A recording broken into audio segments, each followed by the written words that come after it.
যুব এশিয়া কাপে আল্লাহু আকবার ধ্বনিতে গ্যালারি থরথর করে কেঁপে উঠেছে। Oh, is he trying to G up the crowd? Wow. Well done. They're all show, man, they know what to কেঁপে উঠেছে ভারতের হৃদয়, কেঁপে উঠেছে ভারতের মসনদ, কেঁপে উঠেছে দিল্লির মসনদ। এমনটাই ঘটেছে যুব এশিয়া কাপের ফাইনালে দুবাইয়ের গ্যালারিতে। পাকিস্তান এবং বাংলাদেশ একত্রিত কণ্ঠে খেলার ঠিক শেষ মোমেন্টের আগে হঠাৎ করেই স্লোগান দিয়ে উঠেছে নারায়ে তাকবীর, আল্লাহু আকবার। আর এই স্লোগানে অন্য যারা যুব এশিয়া কাপের যে যুবকরা আছে তারা হাতে উত্তোলন করে বারবার বলেছে স্লোগান তোলো। এই স্লোগানই তো আমাদের হৃদয়ের স্লোগান, এই স্লোগানই তো আমাদের অন্তরের স্লোগান, এই স্লোগানই তো আমাদের শক্তির স্লোগান, স্লোগান তোলো। এমন মোমেন্টে নারায়ে তাকবীর, আল্লাহু আকবার স্লোগান প্রত্যেকটা মুসলমানের হৃদয়কে এক প্রস্ফুটিত বার্তার আয়োজন করে।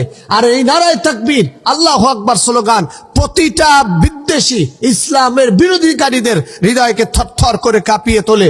তারই ধারাবাহিকতায় ভারতের হৃদয় গতকাল থরথর করে কেঁপে উঠেছিল, ভূমিকম্পর মতো যেন পুরো গ্যালারিটাই কেঁপে উঠেছিল, ভূমিকম্পর মতো দিল্লির মসনদ কেঁপে উঠেছিল।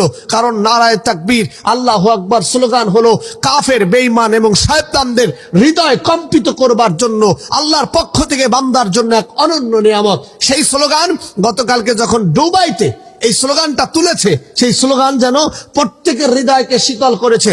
শুধু তাই নয়, এই ভারত জোর করে আইসিসি কে দখল করে রেখেছে।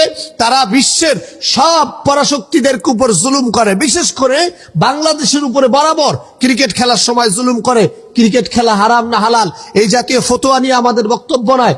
আমাদের বক্তব্যের জায়গাটি হলো এই ক্রিকেট দিয়েও ভারত জুলুম করে, অন্যায় করে। বরাবর বাংলাদেশকে কয়েক বছর ধরে জোর করে হারিয়ে দেওয়ার মতো ঘটনাও ঘটেছে।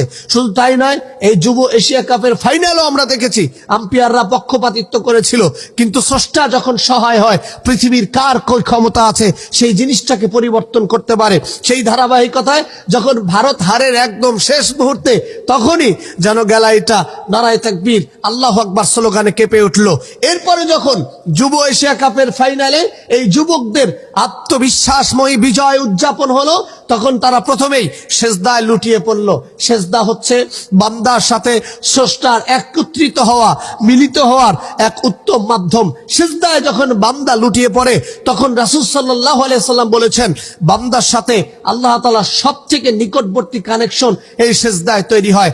আজকে নারায়ে তাকবীর, আল্লাহু আকবার স্লোগান দিয়ে একদিকে যেমন ভারতের দিল্লির মসনদ থরথর করে কাঁপিয়েছে, অন্যদিকে আবার সেজদায় গিয়ে স্রষ্টার প্রতি সেজদায় লুটিয়ে পড়ে